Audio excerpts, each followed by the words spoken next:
तहव्वुर राणा से एनआईए की पूछताछ लगातार जारी है और इस पूछताछ में पहले दिन तहव्वुर राणा ने कई अहम जानकारियां दी। अब एनआईए राणा से दुबई लिंक को लेकर पूछताछ कर रही है और ये पता लगाने की कोशिश कर रही है कि तहव्वुर राणा ने साल 2008 में दुबई में किस शख्स से मुलाकात की थी।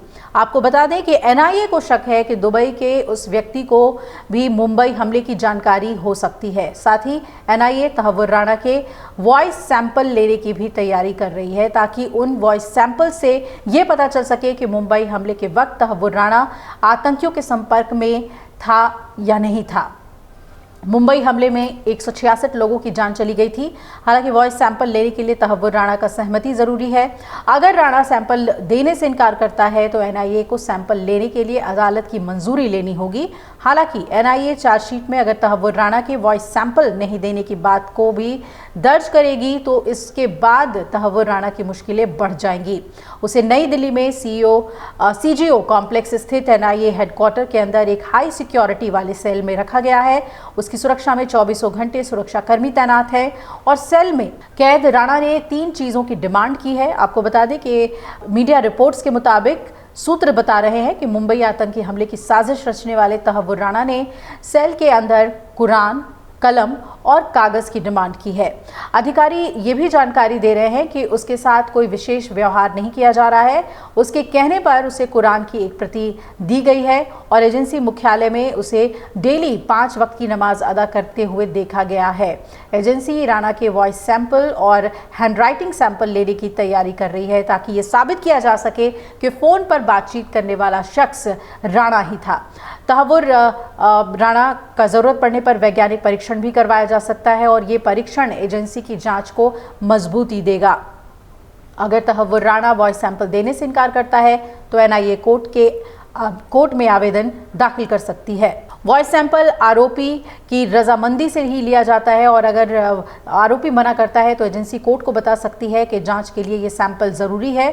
ये इनकार राणा के खिलाफ चार्जशीट में भारी पड़ सकता है। वहीं एनआईए हेडक्वार्टर में भी राणा के वॉइस सैंपल दिए जा सकते हैं जिसके लिए बाकायदा गृह मंत्रालय की CFSL के एक्सपर्ट्स की मदद ली जाएगी। मुंबई हमले के मास्टरमाइंड तहव्वुर राणा से अधिकारियों को शुरुआती दौर की पूछताछ से संतोषजनक जानकारी नहीं मिल पाई है। तो बताया जा रहा है कि राणा से करीब 3 घंटे तक पूछताछ की गई थी जिसमें वो बार बार याद नहीं और पता नहीं जैसे जवाब देता रहा। पूछताछ के दौरान जांच अधिकारियों ने राणा से उसके परिवार, दोस्तों और संपर्कों के बारे में जानकारी लेनी चाहिए लेकिन वो टाल मटोल करता रहा। एजेंसियों का मानना है कि राणा जानबूझकर सहयोग नहीं कर रहा है और समय खींचने की कोशिश कर रहा है। भारत की जांच एजेंसियों के लिए राणा एक अहम कड़ी है क्योंकि माना जाता है कि वो पाकिस्तान स्थित आतंकी संगठन लश्कर-ए-तैयबा और ISI के साथ मिलकर मुंबई हमलों की साजिश में शामिल रहा। वहीं एनआईए ने राणा के अमेरिका से भारत प्रत्यर्पण के बाद गुरुवार को नई दिल्ली के पालम हवाई अड्डे पर पहुंचते ही उसे हिरासत में ले लिया और इसके बाद राणा को पटियाला हाउस कोर्ट स्थित एनआईए की विशेष अदालत में पेश किया गया जहां उसे 18 दिन की हिरासत में भेजा गया। एनआईए अब राणा से 2008 में मुंबई हमलों की साजिश के बारे में विस्तार से पूछताछ कर रही है जिसमें 166 लोगों की मौत हुई थी, 238 से ज्यादा घायल हुए थे।